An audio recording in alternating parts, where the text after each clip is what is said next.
América Latina y las repúblicas defraudadas. ¿Qué pasa en esta región, la más desigual del planeta, con problemas macroeconómicos en muchos de los países, muy particularmente en Argentina, o con crisis políticas con estabilidad macroeconómica, como en el caso del Perú? De eso vamos a hablar hoy en la repregunta. ¿Cómo puede ser que existan estos problemas después de tantos años de regreso de la democracia? Lo vamos a tratar al tema con alguien que viene estudiando los regímenes políticos y los desafíos que representan en América Latina. Me refiero al politólogo peruano Alberto Vergara. Muchísimas gracias, Alberto, por estar hoy en la repregunta. No, Luciana, muchísimas gracias a ustedes. Siempre un gusto conversar. Les doy detalles sobre Alberto Vergara. Es doctor en ciencia política por la Universidad de Montreal en Canadá. Tiene un postdoctorado por la Universidad de Harvard. Es profesor de la Universidad del Pacífico en Perú. Ha sido profesor en política latinoamericana en las universidades de Montreal, Harvard y también en SIMPO en París. Y acaba de publicar un libro muy interesante que nos sirve de espejo a los argentinos y a Latinoamérica en general, cuyo título es Repúblicas defraudadas. ¿Puede América Latina escapar de su atasco? Bueno, gran pregunta. Alberto, primera cuestión entonces es, hay muchas maneras de nombrar y de definir a los desafíos de América Latina que varían según los países. ¿Por qué la idea de democracias o repúblicas defraudadas? ¿Por qué ese adjetivo?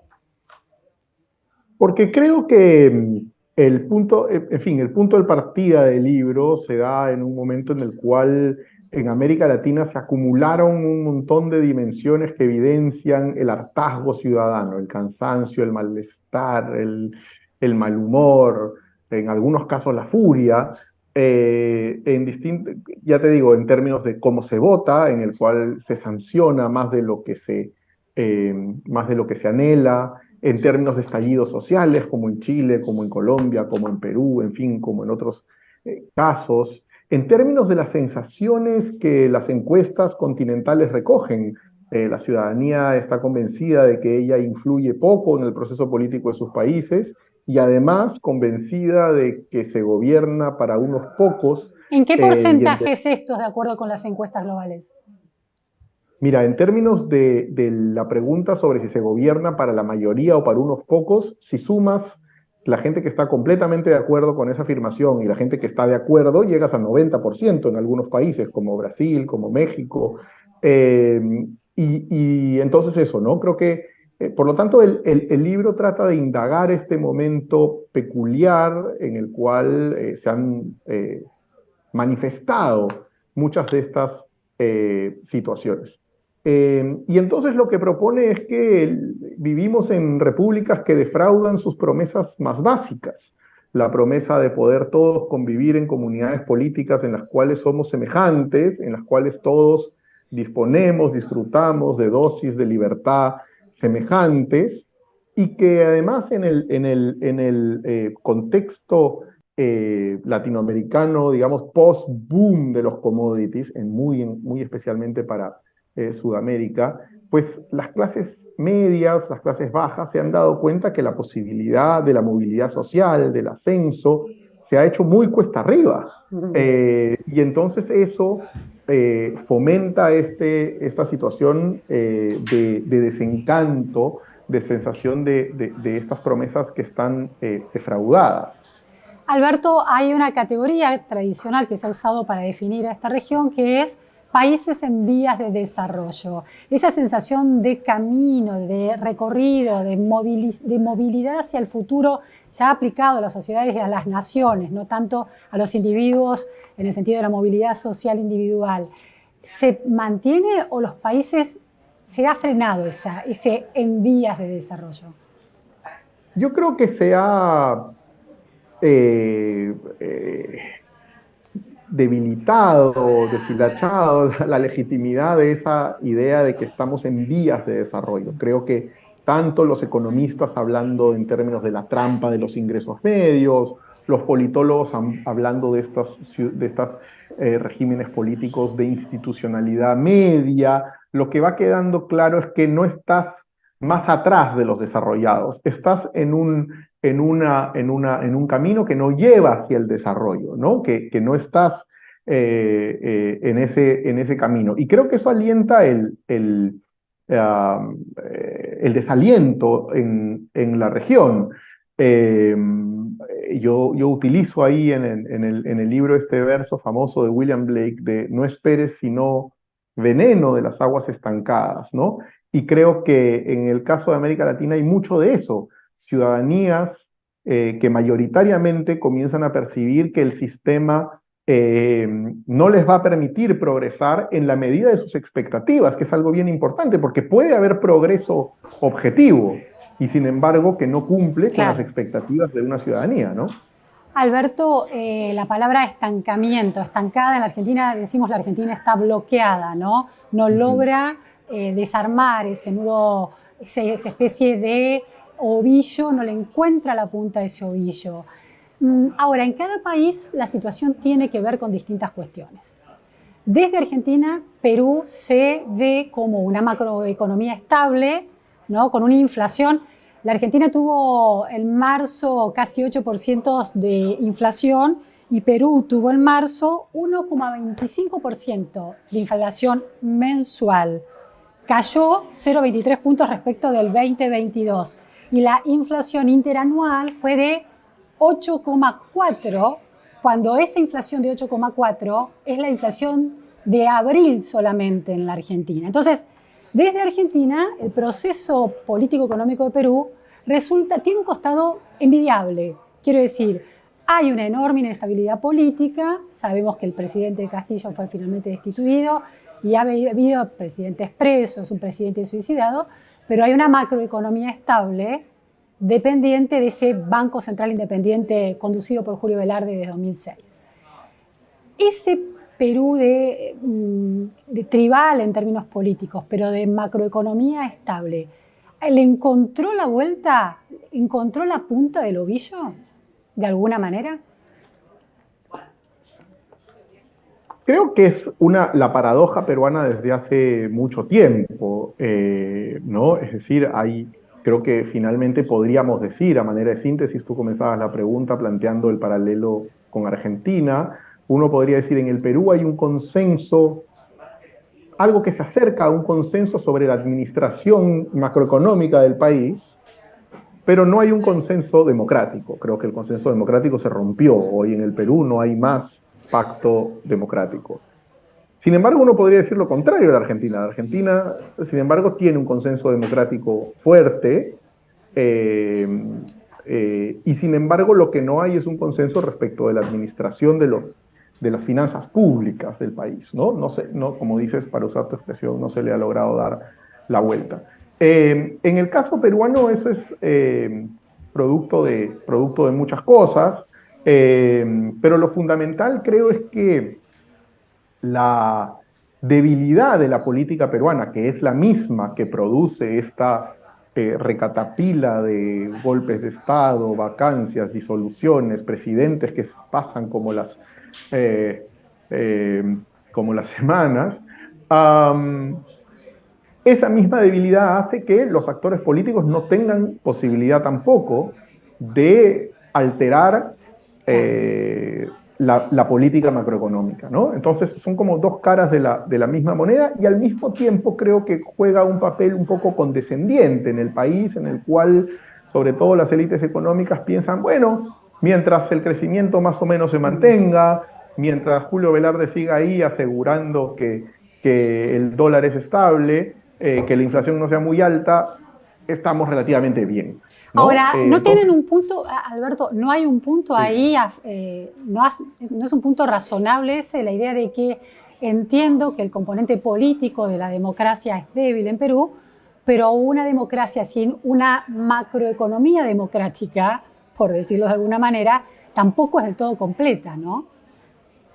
De acuerdo, ese es el punto. Yo creo que no me quiero imaginar lo que sería la crisis peruana si a su vez hubiera una crisis económica seria. Creo que ahí sí se alinearían todos los planetas para tener una situación realmente crítica. En ese sentido yo creo que Para todos es claro que el trabajo de Julio Velarde es absolutamente notable en el país. Yo creo que no hay que menospreciarlo. Sí me preocupa cuando el énfasis desde la política pública es como, bueno, ¿qué importa qué pasa en la política mientras que mantengamos esos grandes lineamientos en la política económica? Creo que eso te lleva a una mirada condescendiente y que de última no soluciona ciertos problemas de fondo o que los barre bajo la alfombra. Claro. ¿No? Ahora, hay otra cuestión interesante que se da en América Latina, en este estado de las democracias y de las repúblicas en América Latina. Vos hablabas de la inequidad que estas repúblicas que prometen o han prometido igualdad no han logrado cambiar esa situación. ¿La informalidad es otro de los problemas que debilitan esa democracia? Pues están los problemas de la calidad de la política, del juego de la política que señalas en Perú, de la macroeconomía que afecta a la Argentina, y después está cómo vive la gente. ¿El grado de informalidad debilita las democracias o es posible una democracia sostenible, no utópica, pero sí sostenible con esos grados de informalidad? Me parece que es cada vez más difícil, porque la informalidad es una manera de referirnos, digamos, una palabra que lo que esconde, oculta, es sociedades en las cuales las grandes mayorías están excluidas de la posibilidad de un empleo con una remuneración que les permita pagar la vida que desearían construir para ellos. Es decir, la informalidad, es decir, en nuestros países, en América Latina, y esto es cada vez más transversal, con diferencias, desde luego, en los países, pero creo que es algo que podemos encontrar. Lo que tienes es sectores formales que dan empleo para una minoría, buen empleo, y luego lo que tienes es un continente grande de informalidad con subempleo que no permite, ya te digo, construir que la gente pueda realmente llevar una vida en términos de ciudadano que pueda hacer cumplir sus derechos, ¿no? Entonces, creo que ahí hay un tema muy importante para América Latina, en el sentido que eso es reflejo de algo que abordo en el libro y que hay que comenzar a pensar, que es la cuestión del capitalismo en América Latina. Yo creo que me da la impresión que en América Latina en general los sectores, vamos a llamarles de manera vaga, en fin, de manera general, republicanos, institucionalistas, liberales, llámale de cualquiera de estas maneras, centristas, en general están abocados a hablar de la parte como muy política, muy institucional, lo republicano como algo que alude pues a la solemnidad de las formas de la administración política, pero creo que hay que hablar de cuestiones sociales y económicas, es decir, nuestro capitalismo tiene una forma, se estructura de una manera en la cual no da empleo o buen empleo para las mayorías. Es decir, eso es algo que tenemos que ver qué se hace. No es fácil de resolver, pero plantea el problema que estás diciendo. Es decir, que con mayorías condenadas a ser precarias en términos económicos y sociales, pues es muy difícil construir un régimen que se sostiene en que debería haber ciudadanos autónomos y capaces de preocuparse por su vida y por la gestión de lo público y de la política, ¿no? Ahora, Alberto, esa discusión en la Argentina, por los problemas económicos que tiene, los niveles de pobreza altísimos que tiene, es una discusión que se da. Ahora, hay una conclusión importante, es que en la medida en que la política sea muy ineficiente para generar condiciones macroeconómicas que produzcan los incentivos correctos para la inversión, para la generación de empleo, para las exportaciones y las importaciones, es muy difícil alterar el rumbo de la vida material. Entonces, vuelve el tema a la política, que es en definitiva la que tiene el control de los hilos del Estado y la que fija las condiciones de producción y de la economía. Sí, de acuerdo, hay una necesidad en el tema económico, pero creo que en muchos otros temas la dificultad en este momento en América Latina está en construir coaliciones que puedan emprender ciertas reformas, pero además, y acaso esto sea lo más importante, que pueda hacerlas perdurar en el tiempo. El problema es que en nuestros países, sea en algunos por la alta polarización, sea en otros por la fragmentación que lo hace ingobernable, cualquiera de las dos vías efectivamente dificulta la posibilidad de construir esos consensos de mediano plazo que te permitan hacer esas reformas. O sea, la clave está efectivamente, y no solo para el tema económico, sino para otras reformas fundamentales, educación, salud, en fin, está en conseguir coaliciones que puedan introducir ciertas reformas necesarias y sobre todo, tal vez más importante, en construir unas coaliciones que puedan perdurar en el tiempo. Es eso lo que la dificultad de la política. De hecho, el día que presentábamos el libro en Buenos Aires, en la Feria del Libro, Gabriel Bomaro me decía, bueno, pero ¿cómo se construyen las coaliciones que puedan plantear estas cosas exigentes de tu libro a las sociedades? Y digo, bueno, no tengo la clave, evidentemente, de cómo se manufacturan esas coaliciones, pero me parece que efectivamente ahí hay una necesidad real en los países que enfrentan, uno diría, dos tipos de problemas, sobre todo, ¿no? En algunos países la polarización hace difícil la cooperación de los actores, y en otros es más la fragmentación, claro, la que también apunta en la misma dirección. Acabamos de ver lo que ha ocurrido en Ecuador, lo que ocurre en Perú, en Argentina, en otros países es más la polarización, pero efectivamente ese nivel de la vida representativa que hace la capacidad de agregar intereses para sostener algo en el tiempo, reformas que concibiríamos del interés general, sí, ¿no? sí. Es decir, ahora, Alberto, quiero volver al punto porque vos señalabas que había un problema del capitalismo, pero entonces mi cuestión ¿es un problema de capitalismo o es un problema de la política que no logra desde el Estado generar las condiciones para que ese capitalismo potente y equitativo al mismo tiempo se desarrolle? yo creo que es las dos. Yo creo que algo que hay que, y que creo que el libro trata de argumentar es que este malestar ciudadano está construido por el funcionamiento deficitario de varias esferas en nuestros países, en nuestras repúblicas, ¿no? Es decir, la esfera de un capitalismo que yo llamo ahí incompetente, en la medida en que compite poco, pero al mismo tiempo no es hábil o competente para producir buen empleo, pero también el régimen representativo, también la manera en que nuestras sociedades están organizadas. Todo esto son como distintos afluentes que van dando lugar a estas repúblicas defraudadas. Para decirlo en argentino, son dimensiones que se dan manija, ¿no? en la construcción de estos resultados subóptimos, ¿no? Entonces creo que hay que aceptar que nuestro capitalismo construye esta desigualdad incluso previo a la acción del Estado. Creo que a veces lo que hay que entender es que la desigualdad en América Latina no es simplemente un resultado de un Estado que redistribuye poco, sino sobre todo de un capitalismo que, por la forma en que está construida, con esto que hablábamos hace un momento, formalidad e informalidad, produce una gran desigualdad que luego el Estado, la gestión pública, tiene dificultades para aminorar desde la acción impositiva, en fin, ¿no? Pero no hay otra lectura también posible, que no es un problema de redistribución, sino es un problema de crecimiento, sociedades que crecen poco, porque las reglas de juego frenan el potencial de crecimiento de ese capitalismo. Las reglas de juego políticas, de política económica me refiero, ¿no? Es decir, desde luego, pero ese capitalismo incompetente crece menos de lo que creceríamos si fuera competitivo, si compitiese. El problema es que en todos nuestros países lo que vemos es cómo tienes la colusión de los productores de papel, la colusión de los productores de la carne, la colusión de fijan precios los productores de la leche, siempre de las farmacéuticas. Es decir, la poca competitividad del capitalismo latinoamericano complota contra que no crezamos, contra no crecer más y contra Pero no hay fenómenos distintos, porque si estoy pensando en la Argentina, el problema del crecimiento no viene por ahí, viene por las condiciones macroeconómicas.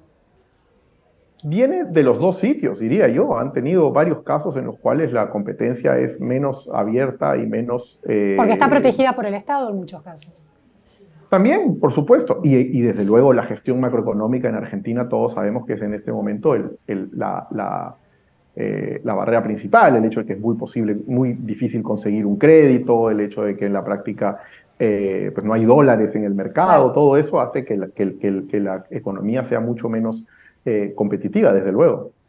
Alberto, vos señalas muy claramente que América Latina ha estado gobernada por gobiernos de izquierda y de derecha, casi en dos mitades iguales, 8 y 9, 8 gobiernos de derecha y 9 de izquierda, pero que a la hora de ir a una reelección todos han perdido, los oficialismos han perdido. Entonces ya no es un problema la idea de una república y una sociedad y una democracia defraudada en América Latina no se vincula ya con las aspiraciones de izquierda o de derecha, sino con otro tipo de clave. ¿Cómo sería esto?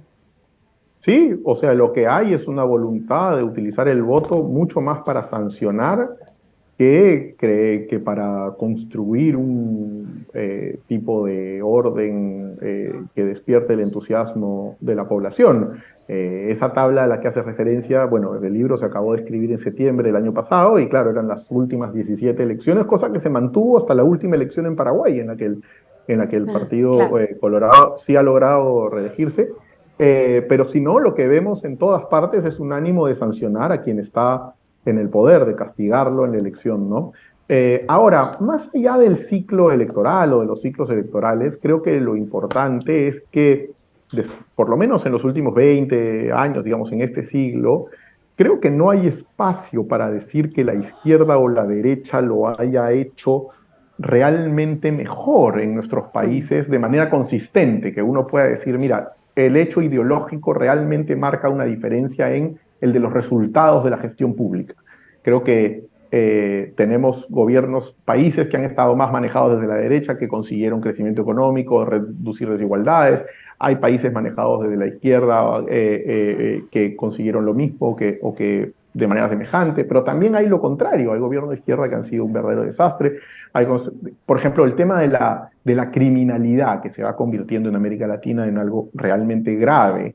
Es algo que ni la izquierda ni la derecha ha logrado realmente encontrar cuál es la manera para dominar un problema de ese tipo. En todas partes vemos que eso está claramente empeorando. Ecuador tal vez es el caso en el cual de manera más rápida se ve el deterioro, ¿no? Entonces, creo que es eso, o sea, me parece que, y eso responde a por qué finalmente la ciudadanía tiene estas ganas de sancionar a quien esté en el poder, independientemente de cuestiones ideológicas.